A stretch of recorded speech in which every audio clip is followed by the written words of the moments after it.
Hujambo na karibu mpendwa msikilizaji, asante sana kwa kuichagua Iqra FM. Asante sana kwa kuichagua idhaa iliyo tofauti, idhaa inayokupenda kwa ajili ya Allah Subhanahu wa Ta'ala. Leo ni tarehe 19 mwezi wa 3 Machi mwaka 2025 sawia na mwaka 1406. Karibu sana katika kipindi cha Salamu Masal Khairi, ikiwa ni saa 11 dakika 20. Hapa tunasalimiana ndugu jamaa marafiki, ikiwa na hodha wako hapa ni Samir Hassan pamoja na Khamis Abdallah. Hapa tunajuzana mengi, tunaelimishana, tunanufaishana, tunakumbushana, tunanasihiana, kwa sababu dini ni nasiha, dini ni kunasihana. Kumbuka hapa ni kipindi cha Salamu Masal Khairi. Ikiwa unataka kumsalimia ndugu yako, jamaa yako, rafiki yako, aila yako, ikiwa pia una ujumbe kwa jamii, wataka kuelimisha jamii, pengine kwa jambo ambalo kwamba si kubwa sana, ni jambo ambalo kwamba la kutuwezesha tukaweza kusongesha jamii mbele. Ikiwa jana ni siku ambayo kwamba tumeweza kuzungumzia tu kwa mukhtasar kuhusu vita vya Badri vilikuwa vipi na vipi tuweza kujifunza mambo mengi kutokamana na yale, lakini ala kulli hali tuzidi kumwomba Allah Subhanahu wa Ta'ala wale wote ambao kwamba wana matatizo kadha wa kadha, Mwenyezi Mungu aweze kuwatatulia matatizo yao. Wale wote ambao kwamba wameweza kupatikana na mitihani, Mwenyezi Mungu awarahisishie, aweke wazi na atufungulie milango ya khairi katika funga ambazo kwamba tunaweza kuzifanya katika mwezi mtukufu kama huu wa Ramadhan, katika swala zetu, katika ibada ambazo kwamba tunaweza kuzifanya, katika sadaqat ambazo kwamba tunaweza kuzitoa. Mwenyezi Mungu aweze kuzitakabali, atufungulie milango ya khairi, atuepushe na milango ya shari, na kwa baraka ya mwezi mtukufu kama huu na kwa baraka ya siku kama hizi matukufu, ikiwa miongoni mwa siku ya vita vya Badri, Mwenyezi Mungu atunyanyue kutoka kule tulikokukwa na atupeleke katika milango ambayo kwamba ni ya khairi, atuweze kutunanisha pamoja na bwana mtume Muhammad sallallahu alaihi wasallam. Haya, naam, ala kuli hali, shukrani sana mpenzi msikilizaji. Nafikiri mmemsikia mtangazaji mwenza Samir Hassan alivyoanza na kama kawaida yake, kama ada yake kwa kila siku, huwa anapenda kuanza na kumsabihi Mwenyezi Mungu Subhanahu wa Ta'ala na vile na mtume wake Muhammad sallallahu alaihi wasallam. Lakini vile pia nimshukuru sana kwa kuwa ni miongoni mwa watu ambao kwamba wanapenda sana kuombea wasikilizaji wote kwa ujumla dua ambao kwamba ni yenu wewe msikilizaji, kwa ajili yako, ili iweze kupatia faraja hususan katika mwezi mtakatifu kama huu wa Ramadhani. Hamisi Abdallah na Samir Hassan, ikiwa tunazidi kuingia na tumeanza kwa kishindo. Wanasema tunaanza kwa style style ya kipekee kabisa. Halakuni hali, kumbuka sisi ndio wavuvi wa samaki kwenye bahari ya tsunami. Tunazidi kuingia tuhakikisha kwamba wewe msikilizaji kokote ulipo, utuambie kwamba ungependa kuja hiwani, au tumejumbe fupi Samir, utuambie kwamba ungependa kumsalimia nani ukiwa wapi, lakini halakuni hali utuambie ujumbe wako kwa wanajamii kwa ujumla ni gani. Na msitoshe tu kwamba katika mambo ambayo kwamba tunafaa tuzidishe katika mwezi kama huu wa Ramadhani, mambo ya ibada, lakini tusikose tu kuelewa kwamba siku zinavyokwenda ndio siku ambazo kwamba tunakaribia kumaliza mwezi kama huu.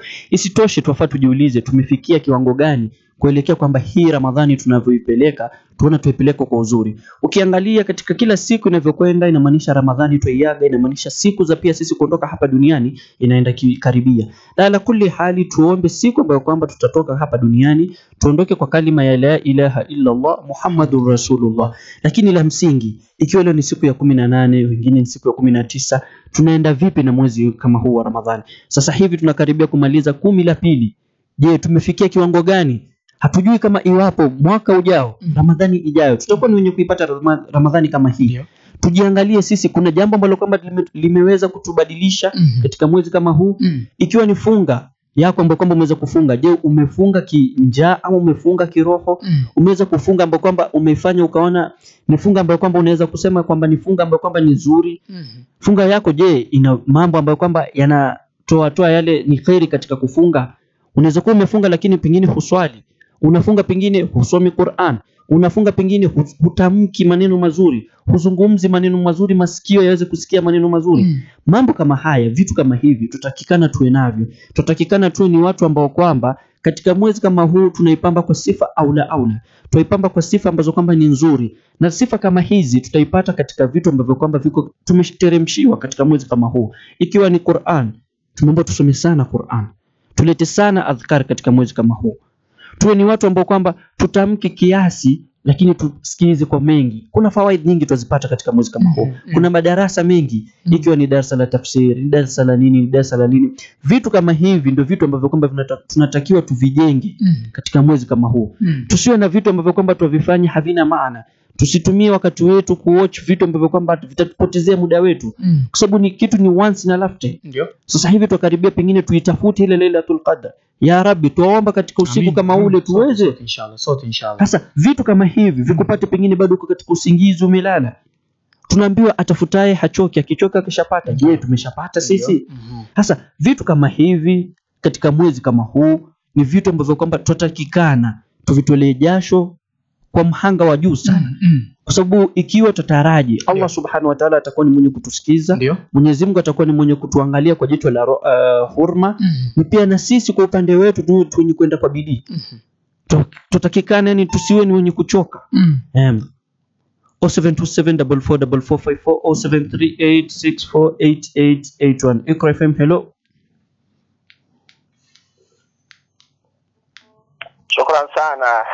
Shukran sana kwa hilo Samir Hassan, shukran sana Abdullah Khamis, ndio Abu Muhammad. Naam.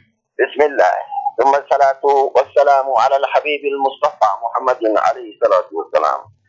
Kwanza salamu kwenu. Shukran sana. Salamu kwenu.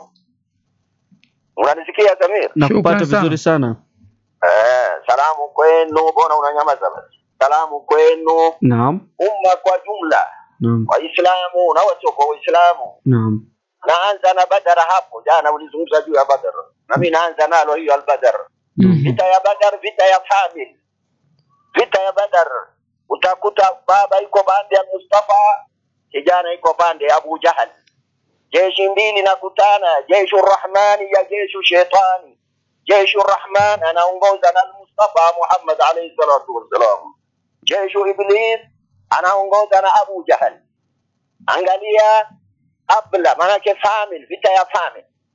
Ndio katika hiyo vita Abu Ubaida bin Jarrah radhiyallahu ta'ala anhu wardahu ndio aliua baba yake, manake alikutana ndani ya vita. Abu Bakar iko pande ya Mustafa Muhammad alayhi salatu wasalam, kijana yake Abdullah iko pande ya Abu Jahal. Huyo Abdullah Abu Bakar, kijana Abdullah bin Abu Bakar anasema siku hiyo alikuwa mimi, manake najaribu usikutane na baba yangu, na baba yake nasema tungekutana na wewe tungekuwa mimi. Katika vita ya Badr kuna maajabu alidhihirika. Moja yao kuna wakati aliuliza Sayyidina Ali radhiyallahu ta'ala anhu wardahu, nani shujaa katika sahabatul Mustafa Muhammadin alayhi salatu wassalam? Ali Abi Talib alijibu, anasema shujaa katika sahabatu Muhammad ni Abi Bakar. Vipi? Anasema katika vita ya Badr watu akaulizana nani atasimama na Mustafa Muhammad, adui sipite akamfanya mambo Mtume Muhammad. Wote walikataa kusimama, wote walishinda kusimama illa Sayyidina Abu Bakar radhiyallahu ta'ala anhu warda. Vita ya Badr kabla kutokea, al-Mustafa aliomba Mwenyezi Mungu subhana maombi mrefu salawatu rabbi wa salamu alayhi, mpaka kilemba alikuwa anaanguka.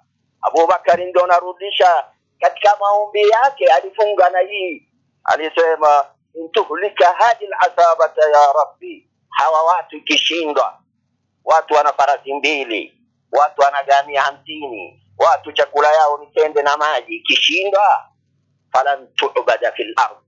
Hakusema falan tuzra'a fil ardh, hakusema katika ardhi hakuna atafanya biashara, bali anasema falan tu'bada fil ardh.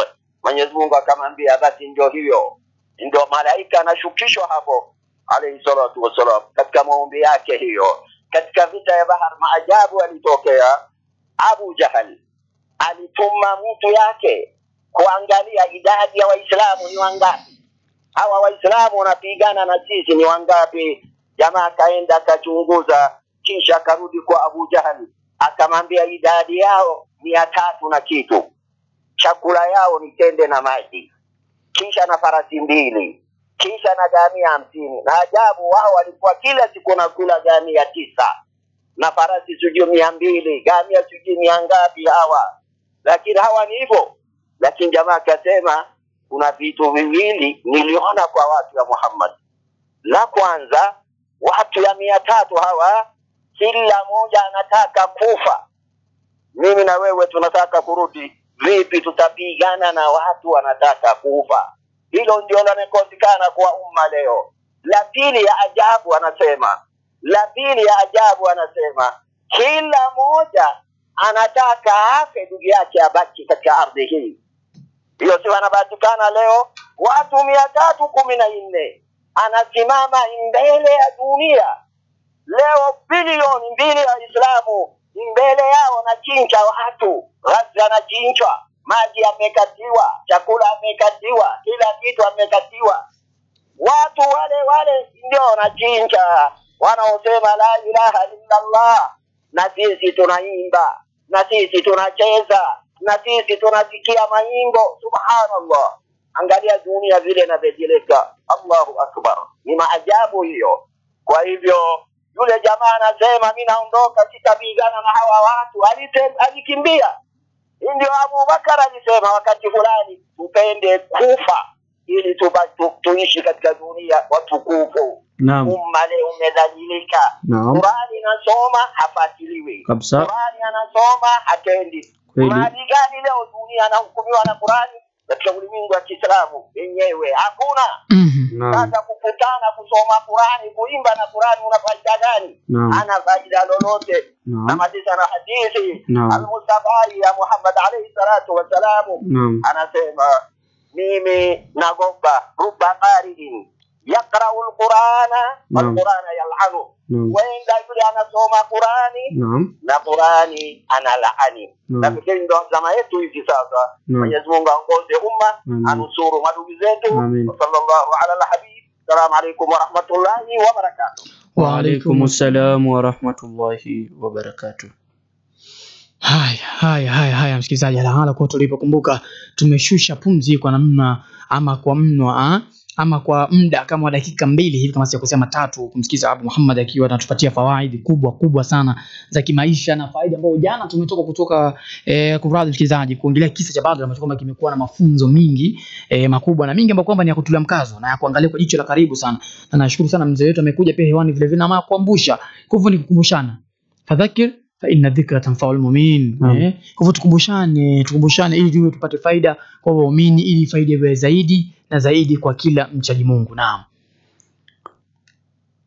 FM, hello. Assalamu alaykum wa rahmatullahi ta'ala wa barakatuh. Wa alaykum assalam wa rahmatullahi wa barakatuh. Fundi Muhbir Ramadhani Mbwana.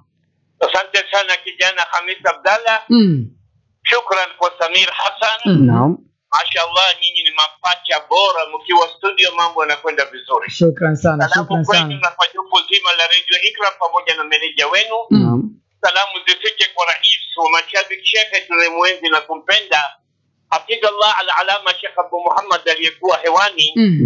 Mungu amjaze majazo mema, mpe umri mrefu wa ibada na umri wa kufanya da'wa inshallah, na mwisho mwema yeye na ahli zake na Waislamu wote kwa jumla, na wasalimu mahali popote walipo.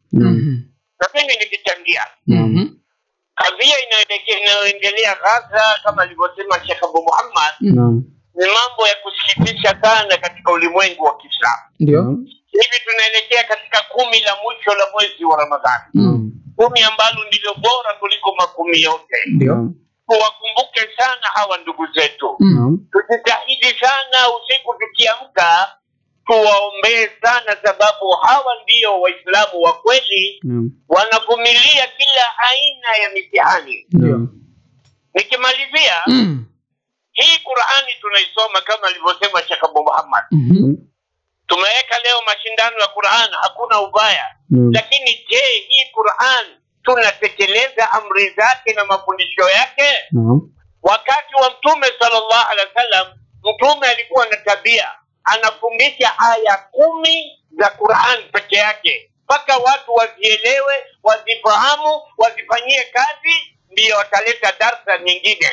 Amiri al-Mu'minina Umar bin Khattab ilimchukua miaka 10 Khamis Abdalla, miaka 10 kuishika suratul Baqara, ambapo angetaka kwa siku 10 angekuwa amehifadhi. Kwa nini akachukua miaka 10 kuishika suratul Baqara? Kwa maana alikuwa anaiapply na matendo yake na malengo yake Sisi leo tuna rapu tu, hatuelewi Qur'ani inasema nini.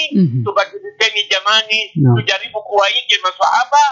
Naondoka hewani nikiwaambia wanandoa, mapenzi ni wawili. Mpendane sana. Akipenda moja huwa ni utwana, Waswahili wanasema. Mapenzi ni ya wawili. Mpendane sana. Akipenda moja, hayo sio mapenzi bali ni utwana. Salamu alaykum wa rahmatullahi wa barakatuh. Wa alaykum assalam wa rahmatullahi wa barakatuh. Kama nilivyokuwa na kuarifu kila siku kwamba huni fundi Muhbir Ramadhan bwana, mzee wa kupamba pamba, mzee wa kuleta burudani, lakini si burudani tu, pia ni kuelimishana sana kwa ujumla kwamba mapenzi ni kupendana. Akipenda mmoja si mapenzi, ni utwana. Kwa hivyo tupendane sote kwa ajili tuwe na mapenzi ya dhati jamani. Kwa sababu kuna mmoja wa watu leo nimekaa naye, baada ya vijana ambao kwamba niko nao sana, anaitwa kwa jina la Isa kama sijakosea. Ameniambia Hamis Abdalla, sasa hivi mambo yamebadilika katika maisha. Sasa hivi mwanamume akiwa na pesa ama kama amefanikiwa katika maisha, anahisi sasa amefika hatua ya kupata mwanamke anayempenda, mwanamke alikuwa anamtaka kwa siku nyingi ili aweze kumweka familia ende sawa. Lakini kwa mwanamke aliyekuwa na pesa ambaye kama na mafanikio, anahisi ya kwamba muda wake umefika yeye kukaa peke yake na kuendeleza maisha yake bila mwanamume kumpeleka hivi na vile, yani bila kuwa driven na mtu yoyote. Sikuwa tumefahamiana. Kwa hivyo ni vitu viwili tofauti. Nafikiri ameongelea Mhubiri, na cha msingi ni kwamba watu wapendane, sote tuwe na mapenzi. Naam. Hayo ni maneno ya wanandoa, na sisi wengine bado hatujakuwa wanandoa. Kwa hivyo hatuwezi tupia maneno mengi sana, kwa sababu inahitaji pia experience, mambo ambayo kwamba yana uzoefu. Lakini ala kulli hali, ikiwa ni dakika 37 kuingia saa 11, tuko katika kipindi cha Salam Masal Khairi, ambapo kwamba tunasalimiana ndugu jamaa na marafiki.